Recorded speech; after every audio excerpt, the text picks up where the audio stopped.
A few months ago, we talked about how there were too many game launchers. The average player needs to install something like 6 different launchers to have access to all the major AAA games released in a year, and it was our belief that most of this came down to raw revenue splits. In the past month, a lot has happened in the game launcher space, and there's a lot to break down. Is it just the revenue split? Is it a toxic community? Or does technology play a bigger role than expected? See, too many launchers isn't something only we are talking about. It's something the entire industry seems to have realized all at once. No one likes having to install yet another launcher for just a single game, and it's arguable that all it does is entrench people into the launchers they do have. I know that for me, if a game I'm mildly interested in doesn't come out on Steam, well, I'm just not going to play that game. I look at it sort of like I do about console exclusives. It's not on my platform, so it doesn't really exist. I realize this isn't quite the same. I can always just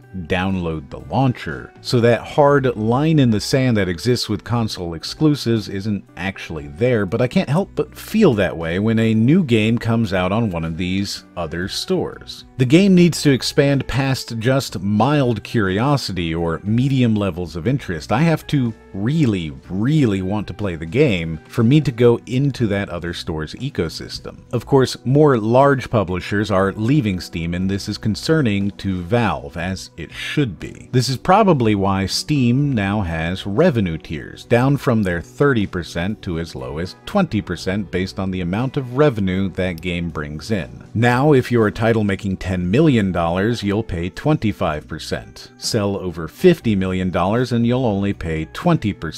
This is a move that obviously makes sense to feel attractive to large publishers, encouraging them to keep their mainstay franchises on the platform. And for some large publishers, that extra almost 15% of revenue might have been enough to convince them that they should stay. Yet only a few days later, we got an announcement from Epic that they were opening up the Epic Games Store, which previously existed only to allow downloading of Fortnite and the Unreal Engine. More importantly, they'll offer 88% revenue share to anyone, and further, they'll even waive the 5% cost of using the Unreal Engine. See, if you published an Unreal game on Steam, you would pay Steam that 30% cut, but you'd also pay Unreal a 5% cut for using the engine. Suddenly, a small developer would see their share of revenue rise from 65% to 88%. That's a full 35% more revenue from the same sales. A game like The Soulless Project, which sold around 200,000 copies at $19.99, means they made almost $4 million in revenue. It was an Unreal Engine game, meaning that of that $4 million, the developer saw $2.6 million. On the Epic Game Store, they would have seen $3.5 million. That's almost $1 million more. A game like Stardew Valley, which sold around $55 million, would have seen almost $10 million more. It's a really high amount of money to just not get. Indie developers were already mad when Steam announced their tiers. They're mad because it correctly looks like Steam is only courting the biggest players in the field. Their tiers are clearly designed to charge small indie developers more of a percentage for nothing other than being on Steam. Now, that is still a valuable benefit. As I said earlier, I am more willing to buy a game I'm uncertain of or think I might not play a whole lot if it's on Steam. I prefer the refund policy. I know that if I don't like a game, Valve will give me my money back. I like Steam family sharing. It allows my mom to play games without having to buy them, knowing she'll only play for a few hours a month. I have my list of Steam friends and people I've been playing with for years, all on Steam and all easy to find. I don't have to try to find someone to play a game with, I just jump into their game. But indie developers are right to be angry. Indie games make up a huge percentage of games released, and so they are bearing the brunt of this decision. The games that produce $50 million in revenue are also the games making up 60 to 90% of the revenue Steam brings in.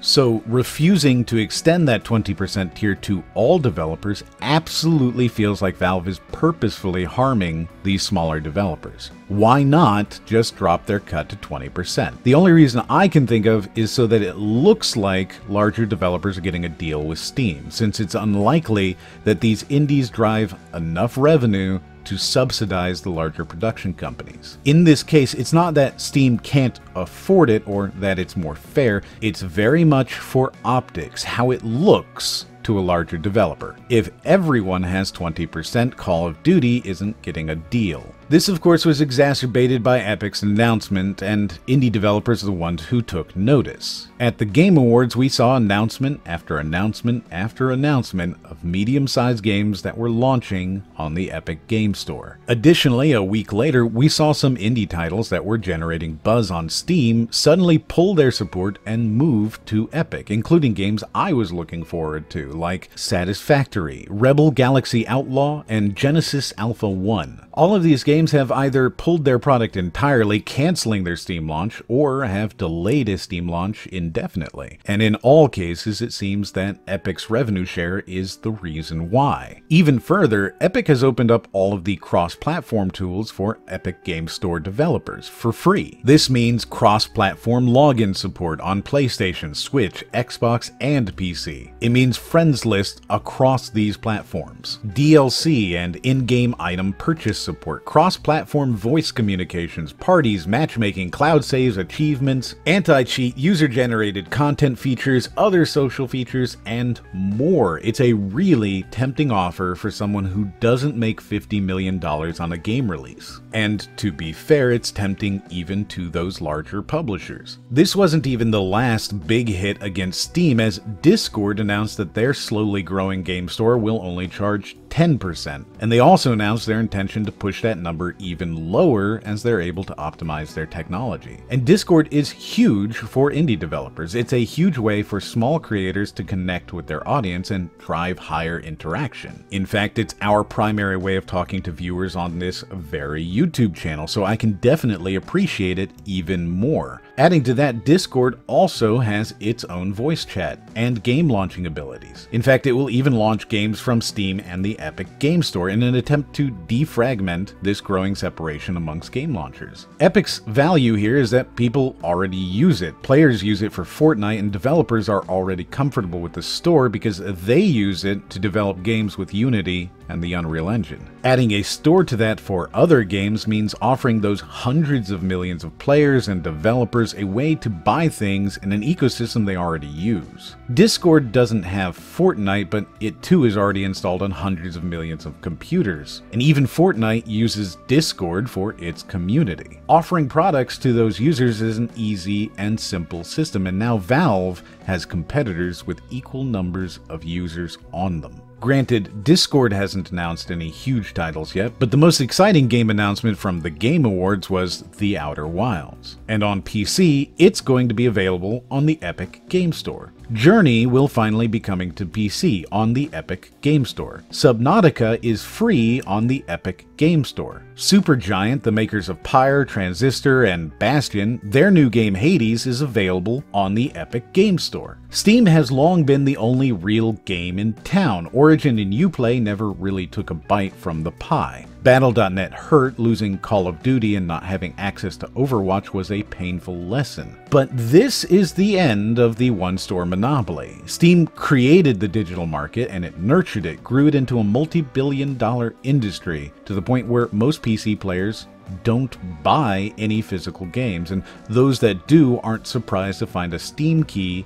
inside their game case. But Valve hasn't invested in making Steam better. Curation is nearly impossible, their algorithm is vague, and there are so many games released every day that it's a crapshoot which ones will actually succeed. Review bombing is a regular occurrence when a developer upsets the internet, and there is still no easy way to set up a store that uses Steam as a sales backend but gives that money to the storefront. There are still games abusing the system and getting banned every single month, and huge shifts in arguments about nudity, graphic violence, and questions about what is or is not appropriate in a game that a consumer purchases. The fact is that things are going to change, and Steam will either change with them or continue to see major declines. Moving CSGO to free-to-play in order to bring people into that Steam ecosystem makes a lot of sense. I expect Artifact will follow that soon enough as well, and lower player counts in a single game are not what Valve cares about.